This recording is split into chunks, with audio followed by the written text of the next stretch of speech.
Hello everyone, welcome TPSC study. आज की class में पढ़ेंगे मध्यकालीन भारत का इतिहास। प्राचीन भारत का इतिहास की वीडियो अपलोड कर दी गई है, एक बार प्लेलिस्ट में जाके अवश्य देखें। जल्द ही आधुनिक भारत की वीडियोस भी अपलोड की जाएगी, तो वीडियो में एंड तक बने रहें। चलिए देखते हैं। पहला प्रश्न है, अरबों ने भारत पर पहला सफल आक्रमण किसके नेतृत्व में किया? जो अरब थे उन्होंने भारत पर पहला सफल आक्रमण मोहम्मद बिन कासिम के नेतृत्व में किया था। अगला प्रश्न है, भारत पर आक्रमण करने वाला प्रथम मुस्लिम कौन था? भारत पर आक्रमण करने वाला प्रथम मुस्लिम था जिसका नाम है मोहम्मद बिन कासिम। इसने कब किया था? तो यह 712 ईस्वी में किया था। अगला प्रश्न है, अरबों ने सिंध पर विजय पाई। जो अरब थे उन्होंने 712 ईस्वी में सिंध पर विजय पाई थी। अगला प्रश्न है, जजिया कर का प्रचलन किया था। जजिया कर का प्रचलन किया था मोहम्मद बिन कासिम ने, जो एक अरबी था। अगला प्रश्न है, भारत पर प्रथम तुर्क आक्रमणकारी कौन था? तो यह था महमूद गजनी, जिसका उद्देश्य था धन लूटना। अगला प्रश्न है, महमूद गजनी ने भारत पर कितनी बार हमला किया था? तो यह 17 बार हमला किया था। पहला आक्रमण कब किया था? पहला आक्रमण किया था 1000 ईस्वी में। अगला प्रश्न है, महमूद गजनी द्वारा सोमनाथ मंदिर को लूटा गया था। तो 1025 में लूटा गया था। इस समय भीम प्रथम यहाँ के शासक थे। अगला प्रश्न है, महमूद गजनी का अंतिम भारतीय आक्रमण किसके विरुद्ध था? महमूद गजनी का अंतिम भारतीय आक्रमण जो है वह जाटों के विरुद्ध था। जो कब किया गया था? यह हुआ था 1027 ईस्वी में। अगला प्रश्न है, सुल्तान उपाधि धारण करने वाला प्रथम शासक कौन था? तो सुल्तान की उपाधि धारण करने वाला प्रथम शासक था महमूद गजनी। अगला प्रश्न है, महमूद गजनी के दरबार में थे।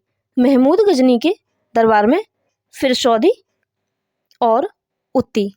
फिरसौदी जो कि एक कवि थे और उत्ती जो कि एक इतिहासकार थे। अगला प्रश्न है, किताब उल यामिनी तथा तारीख ए यामिनी पुस्तक की रचना किसने की थी? किताब उल यामिनी और तारीख ए यामिनी की रचना की थी उत्ती ने। अगला प्रश्न है, महमूद गजनवी की मृत्यु हुई थी। तो महमूद गजनवी की मृत्यु हुई थी 1030 ईस्वी में। अगला प्रश्न है, शाहनामा के लेखक थे फिरदौसी, जो एक फारसी कवि थे। अगला प्रश्न है, अल-बरूनी या फिर अबू रेहान भारत में आया था। तो अल-बरूनी जो है वह महमूद गजनी के साथ भारत में आया था। यह 11वीं सदी में भारत में आया था। अगला प्रश्न है, पुराणों का अध्ययन करने वाला प्रथम मुसलमान कौन था? पुराणों का अध्ययन करने वाला प्रथम मुस्लिम था अल-बरूनी, जिसकी पुस्तक का नाम है किताब उल हिंद। अगला प्रश्न है, भारत में मुस्लिम साम्राज्य का संस्थापक मोहम्मद गौरी को माना जाता है। अगला प्रश्न है, मोहम्मद गौरी ने भारत पर प्रथम आक्रमण किया और जीता। जो मोहम्मद गौरी था उसने भारत पर प्रथम आक्रमण 1175 ईस्वी में मुल्तान पर किया था, जिसमें इसमें इसकी जीत हुई थी। अगला प्रश्न है, मोहम्मद गौरी का भारत में पहली बार पराजय हुई थी। मोहम्मद गौरी की भारत में पहली बार पराजय 1178 ईस्वी में भीम द्वितीय ने पराजित किया था। अगला प्रश्न है, 1191 ईस्वी की तराइन के प्रथम युद्ध में पृथ्वीराज चौहान ने हराया था। जो 1191 ईस्वी में तराइन का प्रथम युद्ध हुआ था, इसमें पृथ्वीराज चौहान ने मोहम्मद गौरी को हराया था। अगला प्रश्न है, 1192 ईस्वी को तराइन के द्वितीय युद्ध में मोहम्मद गौरी ने हराया था।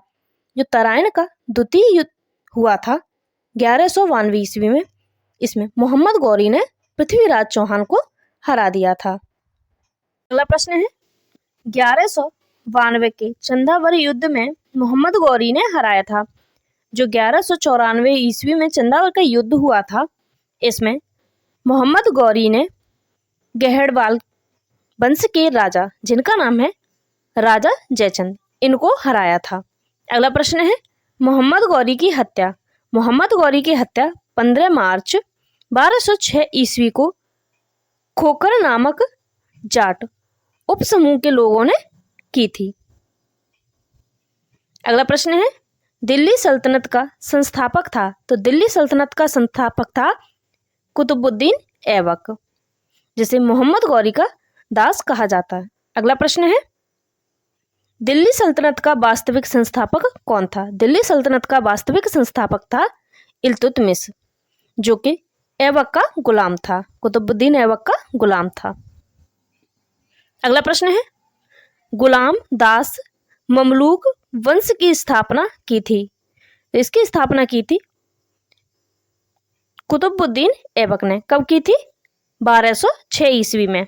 अगला प्रश्न है दिल्ली सल्तनत की प्रथम राजधानी लाहौर से राजधानी दिल्ली लाया।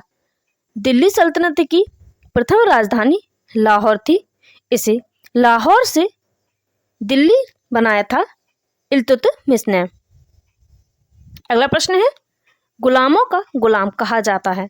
गुलामों का गुलाम इल्तुतमिश को कहा जाता है। अगला प्रश्न है कुतुब मीनार का निर्माण कार्य पूरा करवाया था। कुतुब मीनार का जो कुतुब मीनार है, इसका निर्माण कार्य पूरा कराया था इल्तुतमिश ने। शुरुआत किसने की थी? तो शुरुआत की थी कुतुबुद्दीन ऐबक ने। अगला प्रश्न है कुतुब मीनार का निर्माण किया गया था। कुतुब मीनार का निर्माण बख्तियार काकी की स्मृति में किया गया था। अगला प्रश्न है लाख बख्शी कहलाता था। तो लाख बख्शी कहलाता था कुतुबुद्दीन ऐबक। अगला प्रश्न है ढाई दिन का झोपड़ा नामक मस्जिद का निर्माण करवाया था। ढाई दिन का झोपड़ा नामक जो मस्जिद है, इसका निर्माण कराया था ऐबक ने कुतुबुद्दीन ऐबक ने। कहाँ कराया था? तो अजमेर में कराया था। अगला प्रश्न है ख्वाजा मुइनुद्दीन चिश्ती की दरगाह, तो यह अजमेर में स्थित है। अगला प्रश्न है गौरी ने प्रथम अख्ता प्रदान किया था। तो यह कुतुबुद्दीन ऐबक को किया था। अगला प्रश्न है कुतुबुद्दीन ऐबक की मृत्यु। जो कुतुबुद्दीन ऐबक था, इसकी मृत्यु हुई थी 1210 ईस्वी में। 1210 ईस्वी में चांगन या फिर जिसे पोलो कहते हैं, पोलो खेलते समय घोड़े से गिरकर हुई थी। अगला प्रश्न है कुतुबुद्दीन ऐबक का मकबरा कहाँ स्थित है। कुतुबुद्दीन ऐबक का मकबरा लाहौर में स्थित है। अगला प्रश्न है कुतुबुद्दीन ऐबक का उत्तराधिकारी कौन था। तो ऐबक का उत्तराधिकारी था आराम शाह। अगला प्रश्न है गुलाम वंश का वास्तविक संस्थापक किसे कहा जाता है। तो गुलाम वंश का वास्तविक संस्थापक कहा जाता है इल्तुतमिश को। अगला प्रश्न है इक्ता प्रथा की शुरुआत। इक्ता प्रथा की शुरुआत की थी इल्तुतमिश ने। अगला प्रश्न है तुर्कान ए चहलगानी का गठन। तो तुर्कान ए चहलगानी का गठन किया था इल्तुतमिश ने। अगला प्रश्न है शुद्ध अरबी सिक्के चलाए थे। तो शुद्ध अरबी सिक्के चलाए थे इल्तुतमिश ने। अगला प्रश्न है चांदी का टंका और तावे का जीतल नामक सिक्के चलाए थे। तो यह सिक्के चलाए थे इल्तुतमिश ने। अगला प्रश्न है मंगोल शासक चंगेज खां ने भारत पर आक्रमण किया था। तो चंगेज खां था, यह एक मंगोल शासक था। इसने भारत पर इल्तुतमिश के समय आक्रमण किया था। अगला प्रश्न है इल्तुतमिश ने बिहार में अपना पहला सूबेदार बनाया था। जो इल्तुतमिश था, इसने बिहार में अपना पहला सूबेदार मलिक जानी को एकज के स्थान पर बनाया था। अगला प्रश्न है भारत की प्रथम मुस्लिम महिला शासिका कौन थी। भारत की प्रथम महिला मुस्लिम शासिका थी रजिया सुल्तान, जो इल्तुतमिश की पुत्री थी। प्रश्न है रजिया ने विवाह किया था। तो रजिया ने अल तुनिया से विवाह किया था। अगला प्रश्न है रजिया की हत्या। रजिया की हत्या 1240 में कैथल में डाकुओं ने कर दी थी। अगला प्रश्न है, वलवन का पूरा नाम क्या था? वलवन का पूरा नाम था गयासुद्दीन वलवन। अगला प्रश्न है, वलवन का वास्तविक नाम था? तो वलवन का वास्तविक नाम था बहाउद्दीन। अगला प्रश्न है, वलवन ने अपनी पुत्री का विवाह किया था? तो वलवन ने अपनी पुत्री का विवाह 1249 ईस्वी में नासिरुद्दीन महमूद से किया था। अगला प्रश्न है, टोपी सीकर अपना जीवन निर्वाह करने वाला सुल्तान था? तो यह नासिरुद्दीन महमूद। नासिरुद्दीन महमूद जो था वह टोपी सीकर अपना जीवन निर्वाह करता था। अगला प्रश्न है, वलवन को उलूग खां की उपाधि प्रदान की थी? तो वलवन को उलूग खां की उपाधि नासिरुद्दीन महमूद ने प्रदान की थी। अगला प्रश्न है, लौह एवं रक्त की नीति अपनाई थी? लौह एवं रक्त की नीति वलवन ने अपनाई थी। अगला प्रश्न है, फारसी त्योहार जिसका नाम है नौरोज, नौरोज का आरंभ किसने किया? तो नौरोज का आरंभ किया था वलवन ने। अगला प्रश्न है, दीवान ए अर्ज की स्थापना किसने की थी? दीवान ए अर्ज की भी स्थापना वलवन ने ही की थी। अगला प्रश्न है, सिजदा पैवोस की प्रथा लागू की थी? तो यह वलवन ने की थी। अगला प्रश्न है, अमीर खुसरो दरबारी कवि थे? जो अमीर खुसरो था वह वलवन का दरबारी कवि था। अगला प्रश्न है, भारत का तोता कहा जाता है? भारत का तोता अमीर खुसरो को कहा जाता है।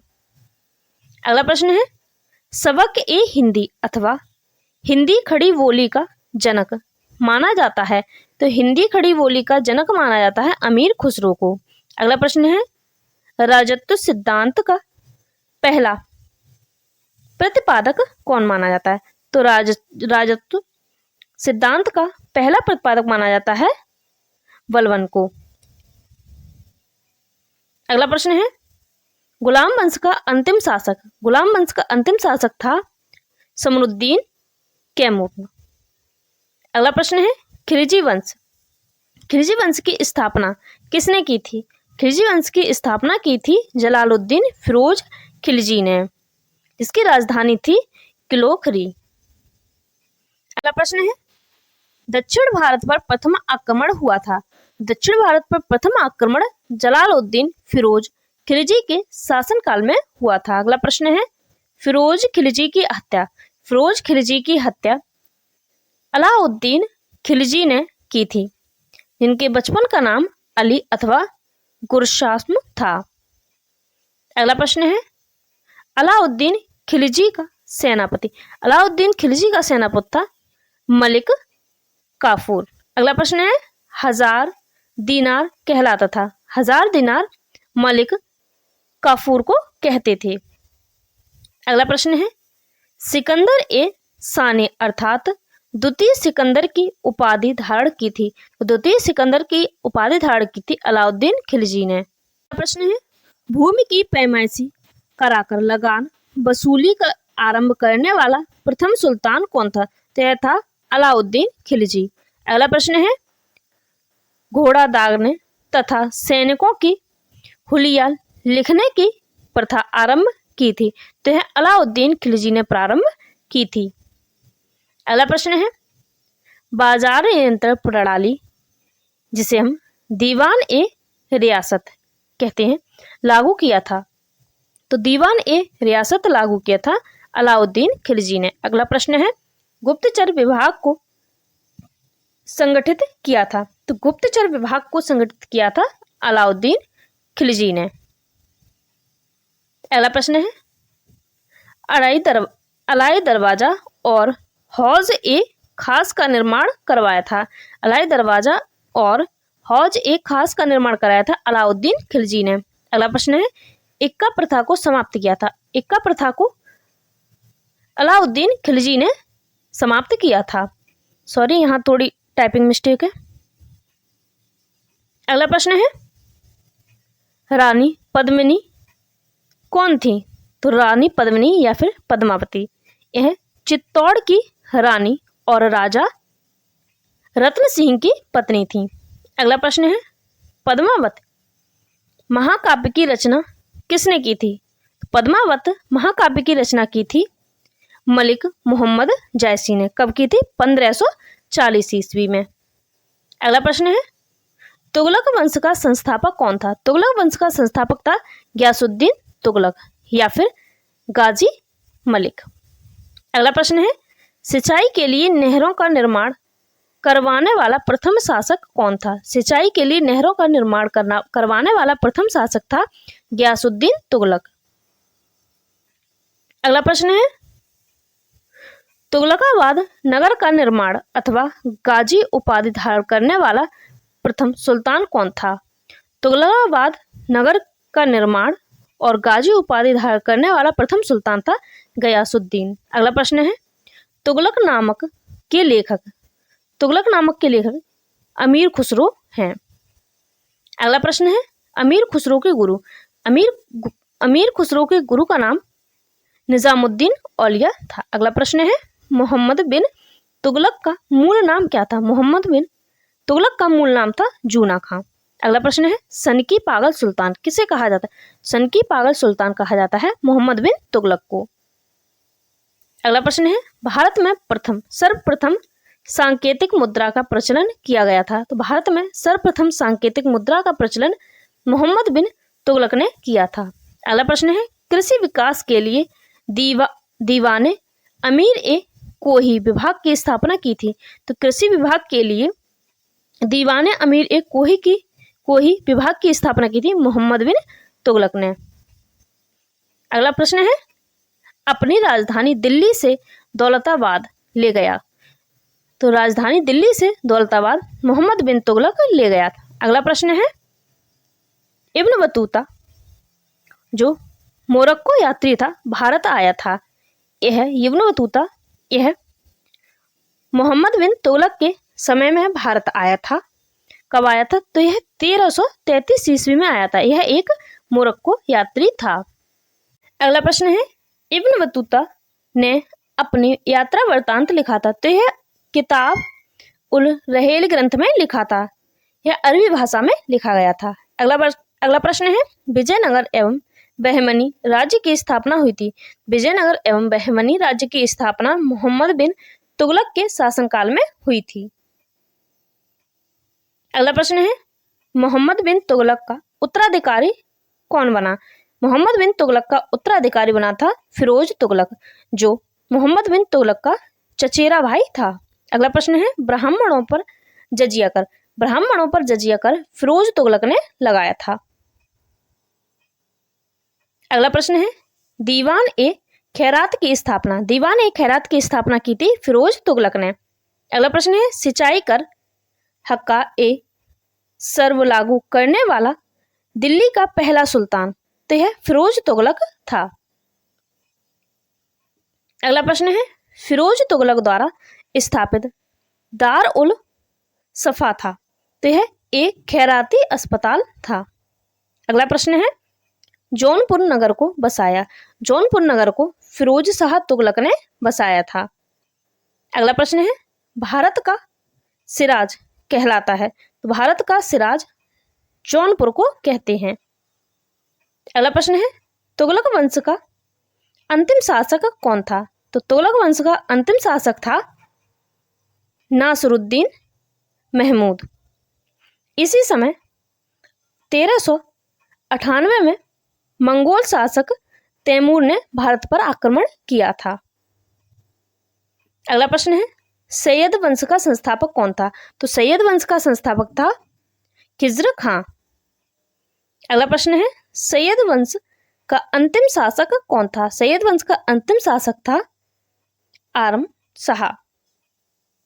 अगला प्रश्न है, लोदी वंश की स्थापना की थी बहलोल लोदी ने।